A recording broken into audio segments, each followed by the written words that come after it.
নমস্কার। সমস্ত ধনু রাশি এবং ধনু লগ্নের মানুষকে আমার প্রণাম।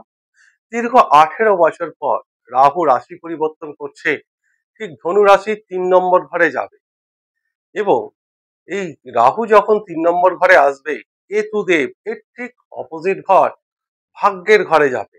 অর্থাৎ 3 নম্বর ঘরটা হচ্ছে ভাগ্যের অপোজিট, দুর্ভাগ্যের ঘর। কেন জানেন এটাকে দুর্ভাগ্যের ঘর বলা হয়? কারণ এটা হচ্ছে পরিশ্রমের ঘর, হার্ড ওয়ার্কের ঘর। তাই যারা ভাগ্যের ওপর ভরসা না করে পুরোপুরি কর্মের ওপর বিশ্বাস করে, তাদের জন্য এই রাহু থার্ড হাউসে আসছে 18 বছর পর। রাহু একটা ক্রূর গ্রহ এবং 3, 6, 10, 11 এই ঘরগুলোকে উপচয় ঘর বলা হয়, সংঘর্ষের ঘর। তো এই ঘরে এই ক্রূর গ্রহ, পাপী গ্রহ এসে ভীষণ পজিটিভ রেজাল্ট দেয়। তার মধ্যে রাহুর এটা বেস্ট ঘর বলা হয়, যে এই থার্ড হাউস পরিশ্রমের ঘর। দেখুন, রাহু তো কোনো গ্রহ না, রাহু তো একটা ভ্রম, ইলিউশন। রাহু পৃথিবী এবং চন্দ্রের কক্ষপথে দুটো অরবিটে এতে কৌণিক বিন্দু মাত্র, একটা কাল্পনিক বিন্দু। রাহুর কোনো অস্তিত্ব নেই, ইলিউশন, ভ্রম। তবুও রাহুর প্রভাব আমাদের জীবনে সব থেকে বেশি পড়ে, বিশেষ করে কলিযুগে। কারণ আমাদের যে এক্সপেকটেশন, আমাদের যে চাহিদা, কামনা, বাসনা, সেগুলোই রাহুর থেকেই আসে। এছাড়াও রাহুর তো নিজস্ব কোনো ঘর নেই। রাহু যে গ্রহের ঘরে বসে, সেই গ্রহের অনুরূপ রেজাল্ট দিতে শুরু করে। রাহু যে রাশিতে বসবে, সেই রাশির লর্ডের মতো অনুরূপ রেজাল্ট দেবে। রাহু যে গ্রহের সঙ্গে বসবে, সেই গ্রহেরটা গুণগুলো নিজের মতো করে ক্যাপচার করে বা অ্যাবজর্ব করে নিয়ে তার অনুরূপ রেজাল্ট দিতে শুরু করে। ধরুন রাহু আর শুক্র কারো জন্মছকে বসে আছে, তাহলে শুক্রের সমস্ত গুণগুলো রাহু নিজের দিকে টেনে নিয়ে তা শুক্রের মতো, শুক্রের অনুরূপ রেজাল্ট দিতে শুরু করবে। শুধু তাই না, রাহুর উপর যে গ্রহের দৃষ্টি পড়ে, সেই গ্রহের অনুরূপ রেজাল্ট দিতে শুরু করে এবং রাহু যে গ্রহের নক্ষত্রে বসে, সেই গ্রহের মতো রেজাল্ট দিতে শুরু করে। তাহলে এখানে যে থার্ড হাউসে রাহু, সেটা শনির রাশি, এটা শনির মূল ত্রিকোণ রাশি। তাহলে এখানে রাহু শনির অনুরূপ রেজাল্ট দিতে শুরু করবে। এক। দ্বিতীয়ত হচ্ছে, রাহুর যে রাশি পরিবর্তন করছে 18ই মে 2025, তার ঠিক 3 দিন আগে বৃহস্পতি রাশি পরিবর্তন করছে 15ই মে 2025। বৃহস্পতি নবম দৃষ্টি রাহুর ওপরে পড়বে। আর বৃহস্পতি হচ্ছে ধনু রাশি লগ্নের সব থেকে যোগকারক, সঙ্গে একক উন্নতিকারক গ্রহ, কারণ রাশিপতি এবং সে চতুর্থপতি। তাহলে বৃহস্পতির দৃষ্টি যখন রাহুর ওপরে পড়বে, রাহু এখানে আরো পজিটিভ হয়ে যাবে। এমনি থার্ড হাউসে রাহু ভীষণ পজিটিভ রেজাল্ট দেয়, তার উপরে বৃহস্পতির দৃষ্টিতে ডবল বেনিফিট দেবে। এছাড়াও এখানে দৃষ্টি বিনিময় হবে, অর্থাৎ রাহুরও দৃষ্টি বৃহস্পতির ওপর পড়বে, একে অপরের দৃষ্টি বিনিময় করবে, সেটাও এক ধরনের পজিটিভ বা রাজযোগ। এছাড়াও এই কুম্ভ রাশি জেমিনি জ্যোতিষের এটা রাহুর নিজস্ব রাশি হিসেবে ধরা হয়, কারণ কালপুরুষের একাদশ ভাবের কারক সেই জেমিনিতে রাহুকে ধরা হয়। তাহলে রাহু ভীষণ পজিটিভ রেজাল্ট দেবে। দেখুন, একটা কথা আমাদের জানা দরকার, আমাদের মধ্যে একটু ভুল ধারণা আছে। আমরা জানি যে ধনু রাশি মানেই হচ্ছে ধনু রাশির চাকরি, ধনু রাশির বিয়ে। আরে, ধনু রাশি দিয়েই সবকিছু হয় না, রাশিফল। ধরুন, আমাদের জীবনের কতগুলো পার্ট, তাই না? যে অফিসে গেলেন আপনি, যে দেখলেন অফিসে ভীষণ একটা পজিটিভ আপনার খবর আসলো, প্রমোশন হলো, খুব ভালো খবর আসলো, বা আপনি বিজনেস করেন, সেই দিন বিজনেসটা খুব ভালো হলো। বাড়িতে আসলেন, দেখলেন যে সেই দিনও আপনার সন্তানের রেজাল্ট আউট হয়েছে, সন্তানের রেজাল্ট অত ভালো হয়, যতটা আপনার এক্সপেকটেশন ছিল তার থেকে সে খারাপ রেজাল্ট করেছে। তো জীবনের একটা পার্ট আপনার অফিসে ভীষণ ভালো গেল, আবার একটা পার্ট সন্তানের জায়গাটা সেখানে খারাপ হলো। তো জীবনে যে সমস্ত সেক্টর গুলো আছে, যে সব একসঙ্গে ভালো যাবে সেটা না।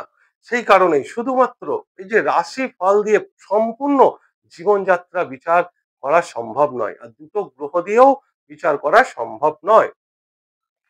কারণ আপনার জন্ম সময়ে যে গ্রহগুলোদের অবস্থান, এছাড়াও এই গোচর মানে ট্রানজিট, অর্থাৎ আপনার জন্মের সময় গ্রহদের যদি আমি একটা স্ক্রিনশট নিতাম, সেটা আপনার জন্মছক হয়ে গেল, একদম ফিক্সড সারা জীবনের জন্য গ্রহগুলো একটা জায়গায় থেকে গেল। এইবার গ্রহগুলো তো কন্টিনিউ ঘুরতে থাকে, ঘুরতে ঘুরতে এখন যে বর্তমানে আসছে, দেখুন আপনার কোন দুটো গ্রহের দশা চলছে, সেই দুটো গ্রহ বর্তমানে গোচরে কোথায় অবস্থান করছে, এইটুকু শুধু দেখলেই আপনার জীবনযাত্রার মান আপনি বুঝতে পারবেন। যেমন ধরুন, খুব দুঃখের সঙ্গে জানাচ্ছি, এই যে 26,000 শিক্ষকের চাকরি চলে গেল, তো এখানে কি 26,000 শিক্ষকেরই একই রাশি? কারোর এখানে মেষ রাশি হতে পারে, কারোর কন্যা, কারোর তুলা, কারোর মকর, বিভিন্ন জনের বিভিন্ন রকম রাশি, কিন্তু তাদের জীবনে একই রকম ঘটনা একসঙ্গে একই দিনে কি করে ঘটলো? তাহলে শুধুমাত্র যে আপনার রাশি দিয়ে সমগ্র জীবনযাত্রা বিচার সম্ভব নয়।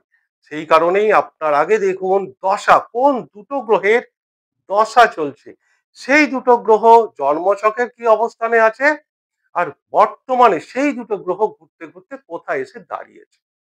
তাহলেই আপনি আপনার জীবনের ম্যাক্সিমাম পজিটিভ বা নেগেটিভ রেজাল্ট গুলো ক্যালকুলেশন করতে পারবেন নিজে থেকে, যে তখন আর বুঝতে পারবেন যে শুধু রাশি দিয়েই কিছু হয় না, মেন হচ্ছে আপনার দশা। যাই হোক, এই যে থার্ড হাউস, এটা হচ্ছে পরাক্রম পরিশ্রমের ঘর, আর রাহু হচ্ছে ইলিউশন ভ্রম, তাই সেখানে সে বেস্ট রেজাল্ট দেয়। এই থার্ড হাউসে মার্কেটিং এর ঘর, যাদের বলা হয় যে থার্ড হাউসে রাহু থাকে না, তারা নাকি ন্যাড়া মাথাকেও চিরুনি বিক্রি করার মতো ক্ষমতা রাখে। তাদের স্পিচ, তাদের তাদের কথা বলার, অ্যাপ্রোচ করার, কাস্টমারকে আকর্ষণ করার, জানে তারা যে অপোজিট এন্ড দিয়ে তারা কি চাইছে, তাদের মুখের ভাষা, তাদের বডি ল্যাঙ্গুয়েজ তারা বুঝতে পারে, এত ভালো পজিটিভ রেজাল্ট দেয়। সেই রাহু থার্ড হাউসে আসবে, মার্কেটিং এর ভীষণ পজিটিভ এটা। লেখনী বিদ্যা, যারা খাতা কলম, যাদের মেন প্রফেশন কলম, সাহিত্য, নাটক, উপন্যাস যারা লেখে, তাদের জীবনেও এই থার্ড হাউসে রাহু বিরাট। রাহু হচ্ছে কল্পনা, সেই কল্পনার সেই জগৎ, মানে সেই জায়গায় নিয়ে যেতে পারে যেটা ইউনিক, কয়েক কোটি মানুষের থেকে তাকে আলাদা করে দিতে পারে এই থার্ড হাউসে রাহু।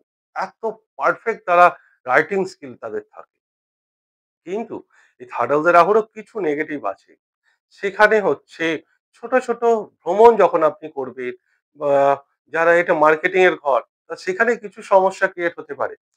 ফ্লাইট মিস হতে পারে, হোটেল ঠিক মতো বুকিং আপনার হলো না, সমস্যা ক্রিয়েট হলো, মনের মতো হোটেল পেলেন না। সেটা শুধু মার্কেটিং এর কাজ যারা না, নর্মালি এই ১.৫ বছরে আমরা যখন ট্যুরে বা ঘুরতে যাব ফ্যামিলিকে নিয়ে, কোথাও ছোট ছোট ট্যুর করতে যাব, এই ছোট ছোট সমস্যাগুলো আপনাকে ফেস করতে হতে পারে, কিন্তু সবাইকে না।